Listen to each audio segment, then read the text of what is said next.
Ya, Ibu-ibu, selanjutnya kita akan belajar tentang bagaimana cara untuk memberikan waktu sejenak kepada anak untuk menenangkan diri dan berpikir akibat melakukan dari kesalahan dan tindakannya yang salah. Nah, sekarang Ibu-ibu silakan, karena Ibu-ibu sudah memegang buku pintar. Sudah memegang buku pintar, Bu? Sudah. Ya, silakan dibuka buku pintarnya dalam cerita 2.c tentang memberikan waktu untuk menenangkan diri dan berpikir. Silakan Bu, dilihat dulu ceritanya. Ada yang mau membacakan? Enggak, Pak. Saya, Pak, boleh? Ya, boleh, silakan. Di sini tentang Bu Lili, kemudian dan Agus. Ya, sudah, terima kasih. Jadi di sini dikatakan bahwa Bu Lili mempunyai anak yang bernama Agus, kemudian ada seorang adiknya. Nah, Agus dan adiknya ini berebut majalah sehingga adiknya nangis. Nah, kemudian Bu Lili itu memberikan bentuk hukuman, tapi bentuknya yang positif. Apa bentuk hukumannya? Bentuk hukumannya yaitu menyuruh Agus untuk berdiri selama 7 menit di pojokan seperti itu. Untuk apa? Untuk memikirkan perbuatannya yang ketika berbuat seperti itu gitu, salah apa tidak seperti itu untuk pembelajaran kepada Agus. Nah, kemudian dari cerita tersebut kan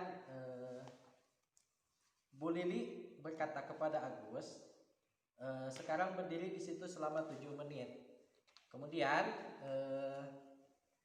kalau kamu beranjak dari situ, kamu harus kembali berdiri di situ 7 menit lagi. Nah, itu merupakan penguatan dari hukuman tersebut. Kemudian sudah itu Bu Lili menenangkan adik Agus yang menangis tersebut. Nah, sekarang coba siapa yang mau yang mau menceritakan makna dari cerita tersebut. Silakan. Siapa? Coba acungkan tangan dulu. Saya, Pak. Oh iya, silakan Ibu Dedah.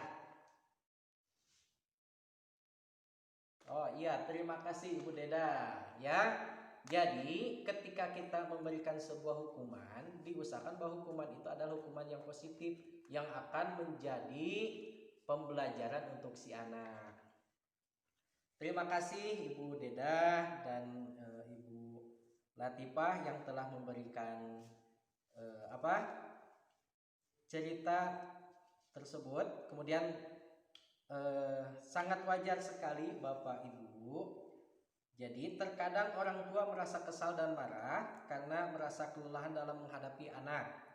Maka ketika orang tua tidak mampu mengendalikan sikapnya karena kelelahan, sebaiknya orang tua mengambil waktu untuk menenangkan diri sejenak. Jadi jangan langsung memarahi si anak, karena ketika kita keadaan sedang marah, kita tidak akan bisa mengontrol emosi kita.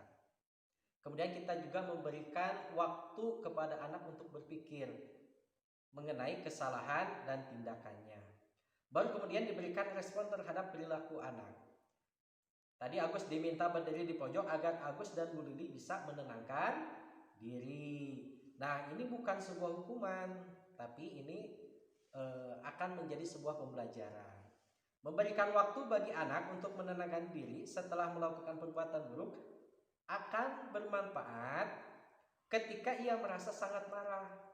Jadi jangan sampai emosinya meluap-luap, maka kita berikan dia waktu sejenak untuk menenangkan diri. Dengan begitu diharapkan anak dapat menenangkan diri dan berpikir akibat dari tindakannya.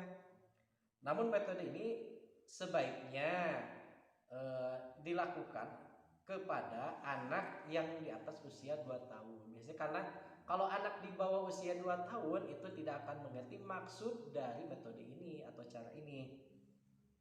Nah, kemudian mengenai waktunya kan tadi kalau Bu Lili kepada Agus itu 7 menit. Kita bisa memvariasikan, misalkan anak kita usianya 3 tahun karena masih kecil, misalkan waktunya 3 menit. Atau misalkan anak kita itu usianya baru 5 tahun, maka kita bisa memberikan waktunya selama 5 menit. Nah, seperti itu.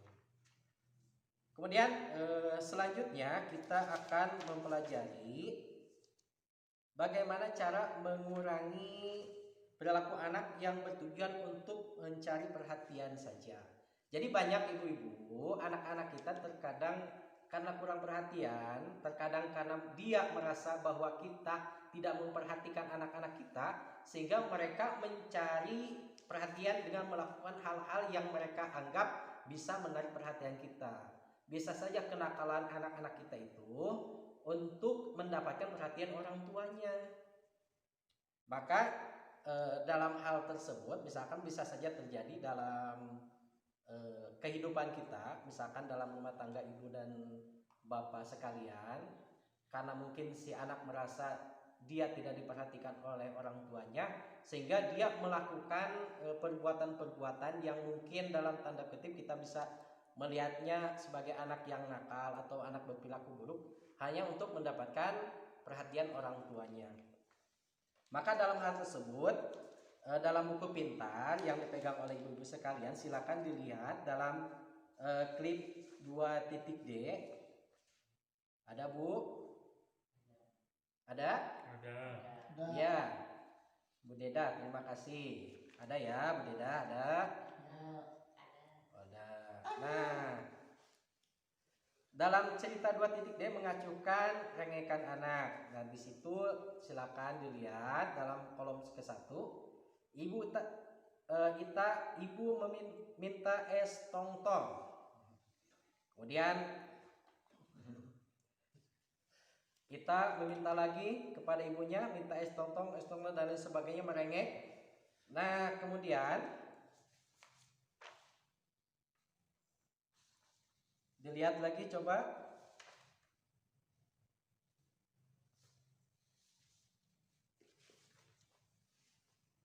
Ya, sudah? Sudah. Nah, apa yang ibu-ibu pelajari dari cerita tersebut?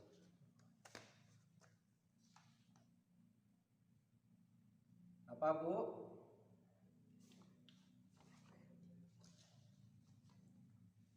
Oh iya, jadi di kolom ketiga itu bahwa Ibu Lili mengatakan Ita hari ini kan bukan hari Jumat, jadi Ita belum boleh minum es.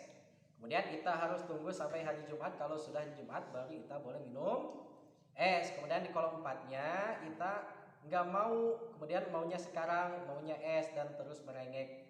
Kemudian Bu Lili mengatakan maaf, ibu saya duluan ya. Kemudian Ibu Lili pergi dan kemudian Bu Lili, wah Ita lihat burung itu, kamu lihat itu di sana. Kemudian kita, wah kata Bu Lili cantik ya warnanya burungnya. Nah, sebetulnya dalam klip tersebut kita bisa mengambil pembelajaran dari cerita tersebut, bahwa kita bisa saja mengalihkan perhatian anak yang merengek dengan hal yang lain seperti itu, Bu. Ya, seperti yang tadi Ibu Deda sampaikan. Ya, Kak. Terima kasih kepada Ibu Deda yang telah mengungkapkan pendapatnya dari cerita tersebut. Jadi ibu-ibu, terkadang anak dengan sengaja melakukan hal-hal yang tidak baik hanya untuk mendapatkan perhatian orang tua. Maka selama perbuatan anak tidak membahayakan sendiri anak ataupun orang lain, maka orang tua dapat mencoba untuk mengacuhkan perbuatan si anak. Kemudian orang tua diharapkan dapat menentukan perilaku mana yang perlu mendapatkan perhatian dan mana yang tidak perlu, sehingga anak berhenti melakukan perilaku buruknya.